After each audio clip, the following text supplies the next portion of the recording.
প্রযুক্তিগত বিদ্যা যেগুলোকে শিক্ষা করা হয় বিভিন্ন রকমের জিনিস তৈরি বা বিভিন্ন জিনিসকে সংরক্ষণ করার জন্য, সেটাও কিন্তু ইসলামী বিদ্যায় পরিণত হয়ে যাবে যদি সেই বিদ্যাটা ইসলামিক ধাঁচা কাটায়, ইসলামিক স্ট্রাকচারে তাকে তৈরি করা হয়।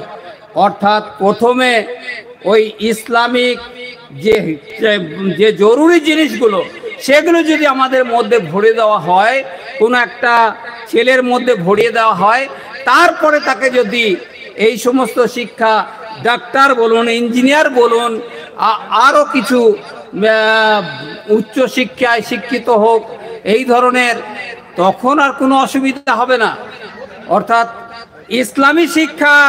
ইসলামী শিক্ষাটা হচ্ছে মূলার মতো, মূলো খেলে যেমন সারাদিন সেই মূলরই ঢাকার উঠে, ঠিক সেই রকম আমরা যদি ইসলামী শিক্ষায় শিক্ষিত করে আমাদের ছেলেকে প্রাথমিক পর্যায়ে জ্ঞানটা, ইসলামিক জ্ঞান, ইসলামিক আমল, এইগুলো যদি আমরা তৈরি করে দিতে পারি, তারপরে আমরা আমাদের ছেলেকে যে কোনো শিক্ষায় শিক্ষিত করি না কেন, সেটা তখন শরীয়ত মোতাবেক শিক্ষা হবে।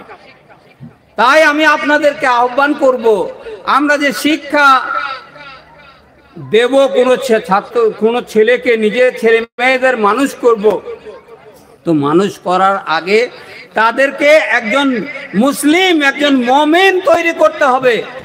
মুসলিম এবং মুমিন তৈরি করার পরে তারপরে তাদেরকে যে কোনো বিদ্যায় দেওয়া যাবে। আমাদের পশ্চিমবাংলায় সাধারণত এই মাদ্রাসা শিক্ষাটাকে ফকিরি শিক্ষা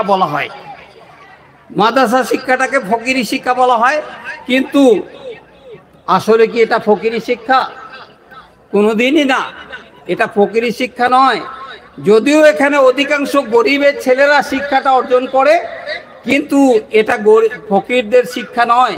আপনি দেখতে পাবেন পশ্চিমবাংলার বাইরে এবং পশ্চিমবাংলাতেও দু একটা মাদ্রাসাতে বেশ কিছু ছেলে তারা শিক্ষা করে এত এগিয়ে গেছে যে তারা মাসে দুনিয়াবি দিক থেকে মাসে লক্ষাধিক টাকা ইনকাম করছে, বাড়ি গাড়ি সব কিছু করেছে, কিন্তু এর লাইনে ওই ইঞ্জিনিয়ার আর ডাক্তারি আর জেনারেল শিক্ষার লাইনে তারা বেশি যায়নি, কিন্তু তাদের উন্নতি হয়েছে। আমাদের পশ্চিমবাংলাতেও বেশ কিছু মাদ্রাসাতে হয়েছে, আর বিশেষ করে জামিয়াতুল ইমাম বুখারী কিষানগঞ্জ বিহার, যেখানে আমি ছিলাম 22 বছর, যেখানে আমি শিক্ষকতা করেছি 22 বছর, সেখানেও আছে এমন কিছু শিক্ষক আছে, এমন কিছু মাদানি আছে যারা সৌদি সরকার থেকে বেতন পায়। সৌদি সরকার তাদেরকে বেতন দেন এবং তাদের বেতন কারো 80,000, কারো 90,000, কারো 1 লক্ষের ওপরে, কারো 1.5 লক্ষ পৌঁছে গেছে। তাহলে মাদ্রাসা শিক্ষা কোথায় ফকিরি বিদ্যা? আপনার ছেলেকে আপনি যদি সঠিকভাবে তৈরি করতে পারেন, আপনার সেই ছেলে মাস্টার, ডাক্তার, ইঞ্জিনিয়ার মাদ্রাসায় পড়েও হতে পারে। তার কারণ এই শিক্ষা অর্জন করার পরে ওগুলো তখন আরো সহজ হয়ে যায়।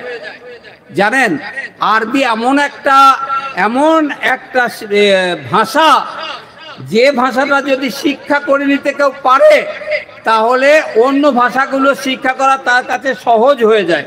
আমি আমার বিষয় থেকে অনেক দূরে সরে যাচ্ছি, টাইম আমার শেষ হয়ে গেছে নাকি? টাইম আমার শেষ হয়ে গেছে, আমি আসল বিষয়বস্তুতে যেতেই পারলাম না, যেটা হচ্ছে আমাদের নবী মুহাম্মদ সাল্লাল্লাহু আলাইহি সাল্লামের লাকাদ কানা লাকুম ফি রাসূলিল্লাহি উসওয়াতুন হাসানা, তোমাদের জন্য উত্তম নমুনা হচ্ছে রাসূলুল্লাহ সাল্লাল্লাহু আলাইহি সাল্লাম।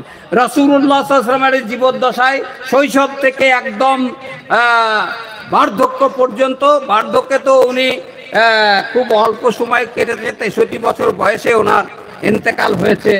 তো সেই সময়ের মধ্যে তার জীবনের প্রত্যেকটা অধ্যায় হচ্ছে আমাদের শিক্ষণীয় বিষয়।